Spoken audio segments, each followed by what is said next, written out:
심리상담 전문가가 제시한 삶의 8가지 선택과 집중. 인생에서 8가지 일에만 집중하라. 새롭게 마주하는 나의 모습. 나에게 어울리는 자리와 방향은 어디일까? 이 세상의 모든 사람은 저마다의 가치가 있다. 설령 지적장애가 있다고 해도 그 사람에게 맞는 자리를 찾는다면 그는 인생의 가치를 충분히 발현할 수 있으며 이 사회를 위해 기여할 수 있다. 이 세상에 하찮은 사람이란 존재하지 않는다. 그저 자신에게 맞는 자리를 찾지 못했을 뿐이다. 모든 사람에게는 자기에게 맞는 방향과 자리가 있다. 그것을 잘 찾아가야 자신의 능력을 최대한 발휘할 수 있다. 그렇지 않으면 보잘것없는 존재로 인생을 허비하거나 심지어 비극적인 결말을 맞이하기도 한다. 돼지에게 노래를 시키는 바보는 되지 말자. 나에게는 어떤 잠재력이 있을까? 내 장점과 약점은 무엇일까? 나에게 맞는 진로와 직업은 무엇일까? 다음에 소개하는 몇 가지 방법이 이 고민을 해결하는 데 도움이 될 것이다. 파슨스의 진로 결정 3단계. 1단계. 자기 분석. 자신의 특성에 대해 잘 이해하는 것으로 자신의 흥미, 적성, 성격, 가치관 등을 알게 되는 것을 의미한다. 2단계. 직업 분석. 직업이 요구하는 특성, 직업 조건, 직업 전망 등 직업 정보를 습득하는 과정을 일컫는다. 3단계. 합리적이고 과학적인 매칭. 이전 2단계를 통합해 자신에게 가장 알맞은 직업을 선택하는 합리적 과정을 지칭한다. 존 홀랜드의 6가지 직업 성격 유형. 진로 발달 모델을 만든 홀랜드는 직업적 특성과 개성에 따라 그 유형을 아래의 6가지로 분류했다. 그의 이론에 따르면 각각의 유형에 속하는 사람들은 서로 비슷한 특징을 지녔으며 그에 상응하는 성격의 직업에 흥미를 보인다. 이를 토대로 각자의 개성과 성격에 따라 합리적으로 직업을 선택할 수 있다. 현실형. R. 활동적이며 소박하고 솔직해 기계적 적성이 높은 기술자, 엔지니어, 자동차 정비사, 운동선수. 탐구형. I. 탐구심이 많고 논리적, 분석적, 합리적이며 지적, 호기심이 많아 수학 적성이 높은 과학자, 의사, 화학자, 인류학자, 물리학자. 예술형. A. 상상력이 풍부하고 감수성이 높다. 자유분방하며 개방적이다. 예술적 적성이 높은 예술가, 연예인, 소설가, 미술가, 음악가. 사회형. S. 친절하며 이해심이 많고 인간관계 능력이 높다. 봉사적 적성이 높은 사회복지가, 심리상담가, 교사, 종교인. 기업형. 1. 지도력과 설득력이 있으며 열성적이고 경쟁적이며 언어 적성이 높은 경찰, 정치가, 판사, 영업사원. 관습형. C. 책임감이 있고 빈틈이 없으며 조심성이 많아 변화를 좋아하지 않는다. 사무적 적성이 높은 서기, 세무사, 행정공무원, 은행원. 4P. 성격 유형. 사람의 성격을 내향과 외향, 이성과 감성이라는 지표를 기준으로 권력형과 완벽주의형, 개혁형, 낙천형과 중재형의 4가지 종류로 분류한다. MBTI. 성격 유형. MBTI는 융의 심리 유형론을 근거로 이사벨 브릭스 마이어스와 캐더린 콕 브릭스 두 모녀가 일상생활에서 유용하게 활용할 수 있도록 고안한 자기 보고식 성격 유형 지표이다.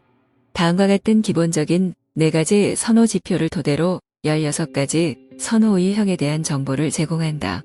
외향, 내향, 감각 직관, 사고, 감정 판단, 인식. 인생에서 집중해야 할 8가지. 인생을 균형 있게 분할하는 비결. 인생을 잘 계획하려면 어떻게 해야 할까? 쉬운 이해를 돕기 위해 인생을 4가지 단면으로 쪼개 4분면으로 설명하고자 한다. 지금보다 행복한 인생을 살기 위해 우리는 다음과 같은 4가지 측면에서 인생을 돌아보고 계획할 필요가 있다. 제1사분면. 나. 세상에 태어난 모든 사람은 존귀하다. 그리고 그들에게 가장 중요한 건 나 자신이다. 나조차 제대로 사랑하지 못하는 사람에게는 그 무엇도 도움이 되지 않는다. 제4분면 가정. 한 사람의 성장과 인생은 그가 속한 가정과 분리해서 생각할 수 없다. 우리는 내가 속한 나의 후손들을 책임지고 그들에게 공헌해야 할 의무가 있다. 가정과 분리된 사람은 뿌리를 내리지 못한 나무와도 같다. 제3, 4분면 1. 사업. 어른이 된 이후에도 생산적인 일을 하지 않는 사람은 여러 방면에서 제약을 받을 수밖에 없다. 심지어 기본적인 생존조차 어려움을 겪는다. 경제적인 활동은 우리가 삶을 영위하는 기본적이고 기초적인 요소다. 이 부분에서 성과가 높을수록 주변 사람과 사회를 위해 더 많이 기여할 수 있다. 제4, 4분면 사회. 행복한 삶을 위해서는 개인과 가정, 일사업은 물론 사회 환경도 중요하다. 개인의 발전을 포함한 인류의 발전은 사회 환경과 밀접한 연관이 있기 때문이다. 우리 주변에 어떤 사람들이 있고 그들과 어떤 사회 관계를 맺느냐에 따라 인생은 생각지도 못한 변화를 맞게 된다. 다채로운 8가지 대륙의 인생지도 만들기. 내가 중요하게 생각하는 인생의 8가지는 무엇일까? 이번 장에서는 이 8가지를 여러분과 함께 나눠보고자 한다. 앞서 소개한 것처럼 내 인생의 주요 기조는 성공, 행복, 사랑 3가지다. 그런데 어떻게 살아야 비로소 성공한 인생일까? 어떻게 해야만 행복과 사랑이 넘치는 삶을 살 수 있을까? 그걸 위해 나는 뭘 해야 할까? 분명히 여러분도 그 8가지를 찾아내고 정리하고 나면 나와 같은 느낌을 받을 수 있을 것이다. 그런데 이 과정에서 유념해야 할 몇 가지가 있다. 8가지는 실질적인 의미의 숫자나 데이터가 아니다. 이 책의 제목을 보면서 많은 사람이 왜 하필 8가지야? 라는 의문을 품을 수 있다. 여기서 정확히 설명하고 싶은 것은 꼭 8가지여야 한다는 건 아니다. 그보다는 앞에서 언급했던 4분면의 개념에 따라 한 가지에 치우치지 않게 균형을 맞추어 정리하는 것이 더 중요하다. 그러니 꼭 8가지가 아니라 3가지 혹은 7가지 혹은 11가지여도 상관없다.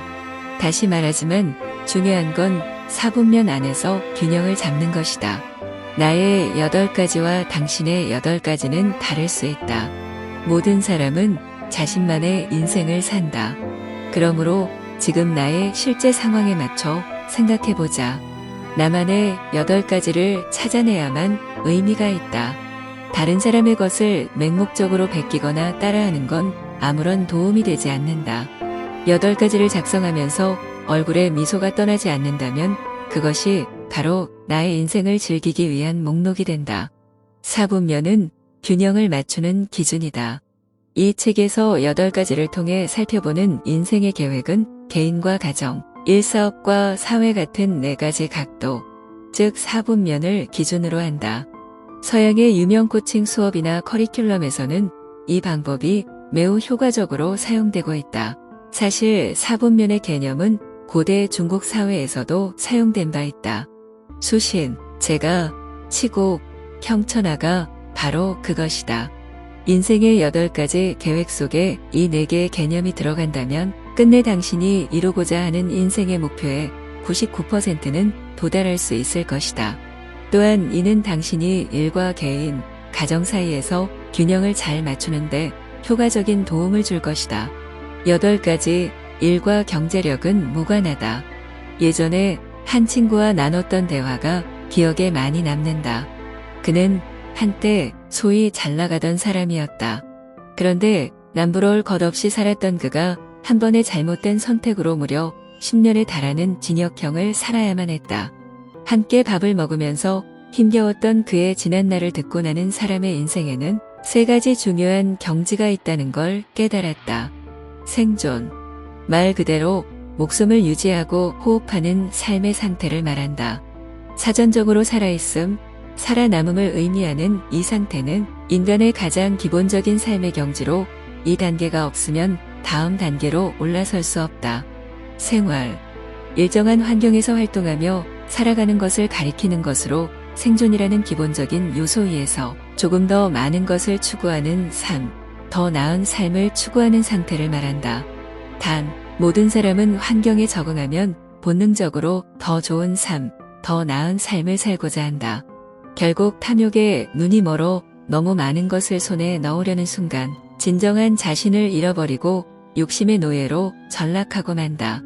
이런 경우 더 높은 삶의 경지로 나아갈 수 없다.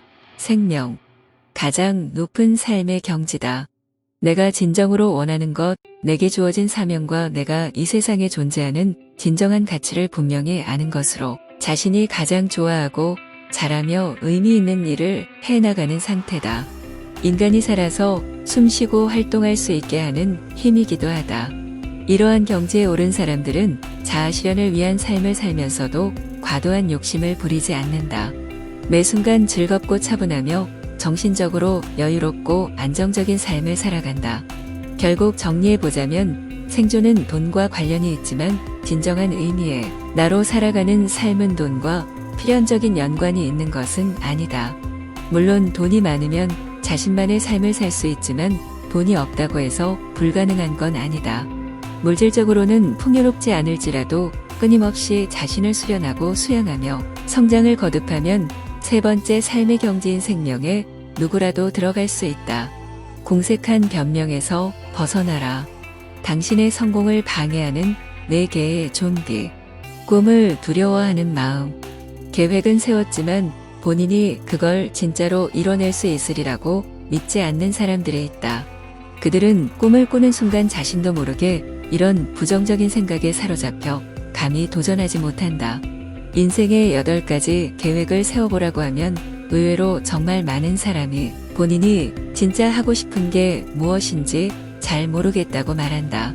하지만 조금만 더 생각해보면 사실 두려움에 사로잡혀 계획을 세우지 못하는 것일 뿐 누구나 살면서 진짜로 해보고 싶은 일이 적어도 하나쯤은 있다. 설사 8가지 계획을 세웠다고 해도 지극히 평범하고 현실적으로 가능한 것만 세우는 사람들도 있다. 전혀 도전적이지 않은 아주 단순하고 간단한 것 위주로 말이다. 다이어트, 운동, 연애, 영어 공부와 같은 것들이다. 그런 계획은 아무 의미가 없다. 이런 포괄적이고 단순한 계획은 중도 포기할 확률이 높다. 이보다 좀 더 원대하고 구체적인 꿈을 꿔야 한다. 하지만 그런 꿈들 앞에서는 모두들 주춤한다. 이 모든 건 꿈이 가져올 결과를 두려워하는 마음 때문이다. 실패를 두려워하는 마음. 두 번째로 우리를 방해하는 것은 바로 실천하기를 두려워하는 마음이다. 꿈을 꾸고 구체적으로 계획까지 세웠지만 실제로 행동으로 옮기는 단계에서 의구심을 품는 것이다. 거절당하는 걸 두려워하는 마음. 인간의 성장과 성공을 향한 여정은 끝없이 찾아드는 두려움을 이겨내는 과정과도 같다. 꿈꾸는 걸 두려워하는 첫 번째 난관을 넘어야만 자신이 진정으로 원하는 것을 찾아 인생을 계획할 수 있다. 그리고 두 번째 실패를 두려워하는 마음을 이겨내야만 비로소 계획을 실천할 수 있다. 이 실천의 과정에서는 일부 성과와 결과가 나타난다. 그래서 소소한 성공을 하나씩 맛보게 되는데 이때 불현듯 세 번째 두려움이 찾아온다. 모난 돌이 정 맞는다고 사람들에게 미움받진 않을까? 내가 너무 잘하면 사람들이 날 싫어하고 질투하진 않을까? 혼자 외롭게 지내야 하는 건 아닐까? 갈등을 두려워하는 마음. 앞서 얘기한 3가지 두려움을 성공적으로 극복하면 원하던 결과들이 하나둘 눈앞에 나타나기 시작하면서 본인이 속한 영역에서 어느 정도 인정을 받게 된다. 그런데 그 속에서 한 단계 더 성장하고 싶다면 충돌이나 갈등, 도전과 변화에 맞서야 한다. 그렇지만 안타깝게도 너무 많은 사람이 충돌과 갈등이 두려워 걸음을 멈춘다. 그들은 자신을 둘러싼 갈등과 마찰로 인해 원래 뭘 하고 싶었는지, 애당초 어떤 꿈을 꾸고 있었는지 까맣게 잊어버린다. 그 대신에 포기나 회피를 선택하고 심지어 꿈을 꾸지 않았던 예전의 삶으로 돌아가 버리기도 한다. 이렇듯 성공을 향해 나아가는 여정에서 우리는 이 두려움의 탈을 쓴 좀비를 피해 가기 어렵다. 그렇다면 이 어려움을 어떻게 극복할 수 있을까? 가장 효과적인 방법은 감독식 마인드다. 감독식 마인드란 모든 포커스를 최종 목표에 집중하는 것이다. 야구의 경우 시즌 목표의 승률을 7할로 잡았다면 모든 포커스를 거기에 맞추어 훈련을 진행한다. 그러면 중간에 문득문득 찾아오는 두려움을 비껴가거나 뛰어넘을 수 있다. 이렇게 해야만 우리는 꿈을 향해 한 걸음씩 전진할 수 있는 것이다. 긍정 늑대에 무한한 먹이를 던져라. 사실 우리 마음속에도 똑같이 두 마리의 늑대가 있다. 하나는 우리가 꿈을 이룰 수 있게 긍정적인 방향으로 이끌어주는 늑대이며 나머지 하나는 나쁜 습관과 두려움 등 부정적인 정서를 지닌 늑대로 종종 우리를 무력하게 만든다. 평소에 당신이 어떤 말을 하고 어떤 생각을 하며 사는지에 따라 두 늑대의 힘이 달라진다. 질문 1. 내가 하고 싶은 건 뭘까? 어떤 어려움을 만나든 어떤 난관에 부딪히든 자신에게 이 질문을 먼저 해보자. 당신이 진짜 하고 싶은 게 무엇인지 스스로 자꾸 질문을 하다 보면 하기 싫은 일이나 문제에 몰려있던 에너지를 긍정의 방향으로 옮길 수 있다. 난관이나 장애물, 문제나 어려움을 만났을 때 스스로 지금 가장 하고 싶은 것이 무엇인지 묻고 마음의 소리에 귀를 기울이면 자신을 괴롭히는 좀비로부터 멀어질 수 있다. 그 순간부터 꿈을 이루기 위한 노력이 시작될 것이며 긍정적인 힘을 얻을 것이다. 질문 2. 어떻게 하면 내가 원하는 걸 얻을 수 있을까? 생각만 하고 행동하지 않으면 아무런 의미가 없다. 두 번째 질문을 통해 우리는 진정한 어려움에서 탈출할 수 있으며 더는 누군가를 질책하거나 원망하지 않을 수 있다. 당신은 이제 자신이 원하는 결과를 얻기 위해 뭘 어떻게 해야 하는지 구체적으로 고민하게 될 것이며 계획을 세우고 실천하게 될 것이다. 질문 3. 지금 이 일이 나에게 도움이 될까? 이 질문을 하는 이유가 무엇일까? 많은 사람이 계획을 실천하는 과정에서 꿈을 이루고 싶다는 긍정적인 생각을 하지만 동시에 또 다른 한편으로는 계속 부정 늑대에게 먹이를 주면서 피해의식과 보상심리, 통제와 억압에 사로잡히기 때문이다. 그래서 우리는 수시로 자신을 점검해야 한다. 지금 하는 일이 내가 원하는 목표 및 꿈과 일치하는지 살펴보는 것이다. 일치한다면 지속하는 게 맞지만 그렇지 않으면 멈춰야 한다. 사람은 전진하는 것도 중요하지만 필요할 때는 멈출 줄도 알아야 한다. 질문 4. 지금 어떤 노력을 하고 있는가? 원하는 것만 생각하고 그것을 위해 노력하지 않는 사람들이 있다. 내가 원하는 것을 얻으려면 때로는 희생도 필요하고 대가도 치를 수 있어야 한다. 그렇지 않으면 영영 내 꿈을 이룰 수 없을지도 모른다. 그러므로 자신이 원하는 꿈과 목표를 위해 지금 어떤 노력과 희생을 하고 있는지 스스로 물어보고 돌아보자. 질문 5. 어떻게 지속할 수 있을까? 어떤 일을 결심하고 2에서 3일 정도 열정을 유지하는 건 쉽다. 그러나 그걸 오랜 시간 꾸준히 유지하는 건 결코 쉬운 일이 아니다. 하지만 꿈을 이루는 유일하면서도 가장 효과적인 방법은 끊임없이 노력하며 버텨내는 것이다. 다음의 기도문이 여러분에게 위안이 되었으면 한다. 바꿀 수 없는 것을 받아들이는 평온함과 바꿀 수 있는 것을 변화시킬 수 있는 용기를 주시고 이 둘의 차이를 알 수 있는 지혜를 주옵소서. 거대한 바다에서 유영하라. 이 길을 포기하면 이득이 된다. 자고 일어나면 변해 있는 이 세상에서 협력의 중요성은 아무리 강조해도 지나치지 않다. 이 시대는 영웅을 필요로 하지만 위대한 팀, 집단을 더 필요로 한다. 아무리 똑똑하고 잘난 사람이라고 해도 폭발적으로 생성되는 새로운 정보들을 다 처리하기란 역부족이다. 모든 방면에서 완벽한 사람은 없다. 그렇다면 팀 안에서는 어떻게 성장해야 할까? 다음에 몇 가지 기본 원칙을 꼭 익히도록 하자. 모든 것은 나의 선택, 팀 안에서 최선을 다하라. 어떤 팀에 소속된 순간 거기에서 나오느냐, 아니면 계속 남아있느냐는 당신의 선택에 달려있다. 만일 남기로 했다면 그 안에서 최선을 다해야 한다. 그렇지 않으면 나의 소중한 시간과 인생을 낭비할 뿐만 아니라 회사의 자원까지 소모하게 되기 때문이다. 늘 남의 흉만 보며 헐뜯는 사람은 팀안에서 절대 성장할 수 없다는 점도 기억하라. 좋아하는 일을 할 수 있는 건 큰 행운이다. 팀안에서 자신이 정말로 좋아하는 일만 하는 사람은 드물다. 만일 그럴 수 있다면 그건 정말이지 큰 행운이다. 그리고 그 일을 잘 해낸다면 당신에게 반드시 기회가 올 것이다. 그 기회를 발판으로 판도를 바꿀 수 있을 것이다. 지식은 학습을 통해 얻어지고 능력은 훈련과 연습을 통해 얻어진다. 판도를 바꾸는 일은 인내와 수련을 통해 얻을 수 있다. 내 꿈을 이루고 싶다면 먼저 남의 꿈을 이루도록 도와주어라. 하늘은 영원하고 땅은 장구하다. 하늘과 땅이 오래도록 변하지 않을 수 있는 까닭은 그 스스로 낫지 않기 때문이다. 노자의 가르침이다. 풀이하자면 하늘과 땅은 서로 다른 존재로 서로에게 해를 끼치지 않고 그 스스로 생존하고 생동한다.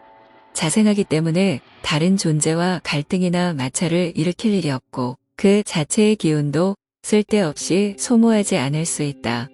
그렇기에 하늘과 땅은 영원하고 영구하다는 말이다.